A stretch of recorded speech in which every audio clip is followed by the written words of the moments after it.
Moi et Francine, on a fait partie d'un groupe de marxistes communistes dans le quartier italien.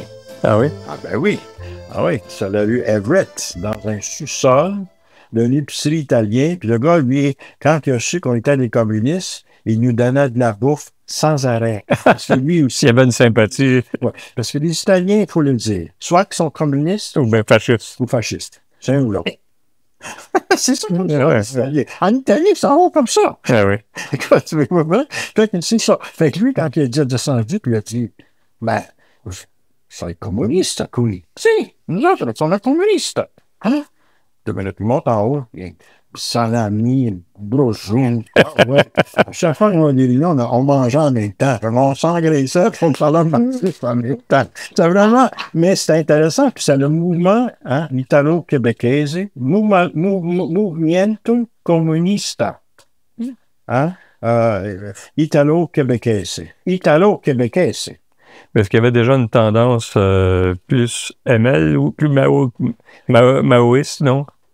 Moins. Plus maoïste. Ouais. Maoïste. Ouais. Les Italiens étaient plus maoïstes parce que, il faut dire aussi qu'avec la fondation du Parti communiste italien, hein, Ouais. avec Antonio Gramsci puis Piero Togliatti, effectivement, Staline était loin. Hein, c'est pas tout à fait leur tasse de thé. Non, pas du tout, pas du tout. Moi non plus. Hein. Ça ne veut pas dire que j'étais trotskiste, Non. mais je croyais beaucoup à Marx, je croyais beaucoup à Lénine, puis le troisième, Mao. que je lis encore, pas juste Mao, Antonio Gramsci. À Gramsci. Antonio Gramsci. Pour moi, Antonio Gramsci, c'est le grand philosophe marxiste de notre époque. Mm-hmm. Du 20e siècle, du 21e siècle, ses œuvres sont lues partout sur la planète. Bon. Ah oui, Antonio Gramsci, c'est 20 ans en prison de Benito Mussolini. Il faut le faire, là. Hein? Puis le juge, quand il l'a mis en prison, il dit « Cet homme-là, il faut l'arrêter de penser. » Imaginez-vous, arrêter de penser. Fait qu'on lui en donnait rien pour écrire. Fait que finalement, lui, il prenait du lait avec puis il écrivait ses textes avec le lait. Parce que quand le lait sèche, il faut que tu le lèves à la lumière. Puis là, tu vois, hein? Tu vois les écriteaux. Non, écoute, Antonio Gramsci, moi, puis c'est avec les Italiens que j'ai connu Antonio Gramsci, parce que des fois, nous autres, on arrivait, puis on voulait prendre le contrôle de l'Église, parce qu'on disait que les Églises étaient exploitant les travailleurs italiens. C'est vrai, l'Église catholique.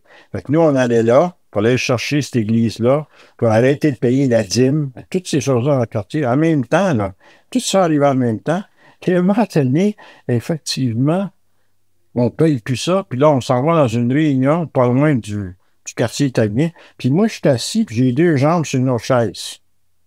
Là, il y a un vieux Italien qui arrive avec sa canne, puis il me regarde, puis il me donne un coup de pied dans mes jambes, puis il dit « Tu t'assis comme il faut. » Comme ça, en italien. « Tu t'assis comme il faut.